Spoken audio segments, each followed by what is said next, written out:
হযরত সুফিয়ান ইবনে আব্দুল্লাহ সাকাফি রাদিয়াল্লাহু আনহু তিনি একদিন নবী আলাইহিস সালামের কাছে এসে বললেন, ইয়া রাসূলুল্লাহ কুল্লি ফিল ইসলামি কাওলান লা আসআলু আনহু আহাদান বা'দাক।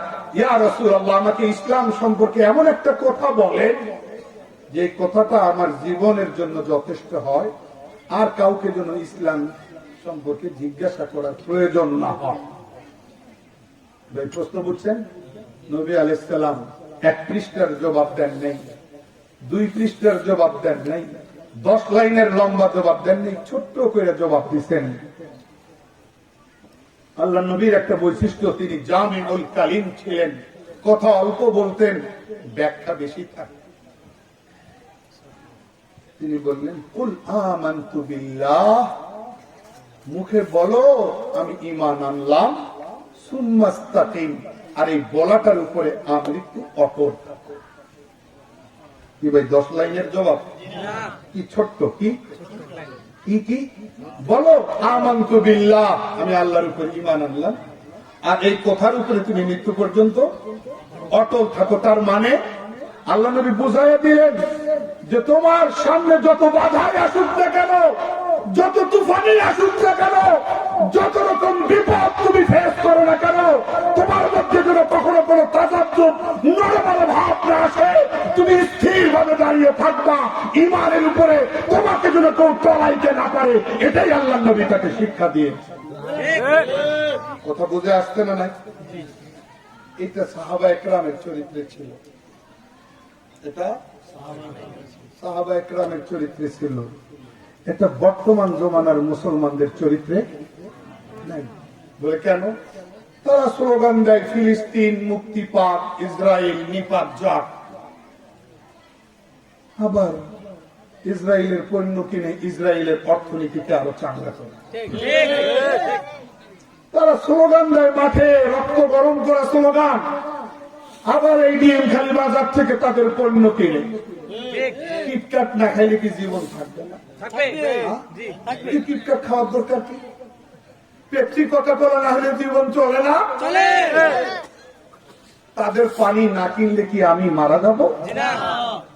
চলে। যারা মুসলমানদেরকে পাখির মতো হত্যা করতে স্বাচ্ছন্দ্য বোধ করে, যারা হায়না পশুর চরিত্র ধারণকারী, যারা মানুষকে বেঁচে থাকার অধিকার দিতে রাজি না, যারা মসজিদে আকসার পবিত্রতা ভুলণ্ঠিত করার মধ্যে ইন্টারেস্ট অনুভব করে, তাদের দ্রব্য কিনে তাদের অর্থনীতিকে শক্তিশালী করার কি অর্থ হতে পারে?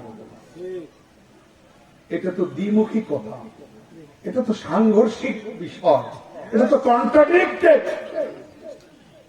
এটা তো আইনের গোষ্ঠী 2007 সাল থেকে আজও পর্যন্ত তারা গাজা উপত্যকায় জলপথে স্থলপথে অবরোধ আরোপ করে রেখেছে।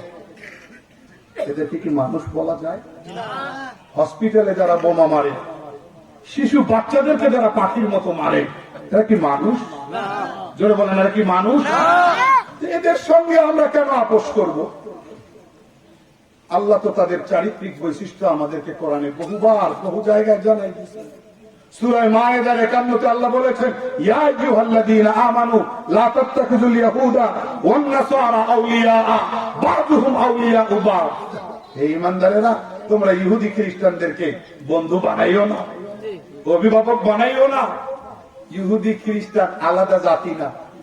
হিন্দু, বৌদ্ধ, ইহুদি, খ্রিস্টান সব রসুনের গোড়া এক জায়গায়। মুসলমানদেরকে খতম করার জন্য সবাই এক জায়গায়। ইহুদি খ্রিস্টান একজন আরেকজনের, এক জাত আরেক জাতের সহযোগী। সুতরাং তোমরা মুসলমান, তোমরা তোমাদের স্বতন্ত্র বৈশিষ্ট্য ধরে রাখো, তোমরা তোমাদের স্বকীয়তা ধরে রাখো, তোমরা তোমাদের তাহজিব তামাদ্দুন, তোমাদের কৃষ্টি সভ্যতা সুরক্ষা দাও। তোমরা তাদের কৃষ্টি কালচার অনুসরণ করো না। তোমাদের মধ্য থেকে যারা তাদের কৃষ্টি সভ্যতা অনুসরণ করবে, যারা তাদের সঙ্গে আঘাত করবে, তারা তাদের দলভুক্ত প্রমাণিত হবে। কে বলছেন? আল্লাহ। কেন এতকাল পরে আমরা বুঝি না?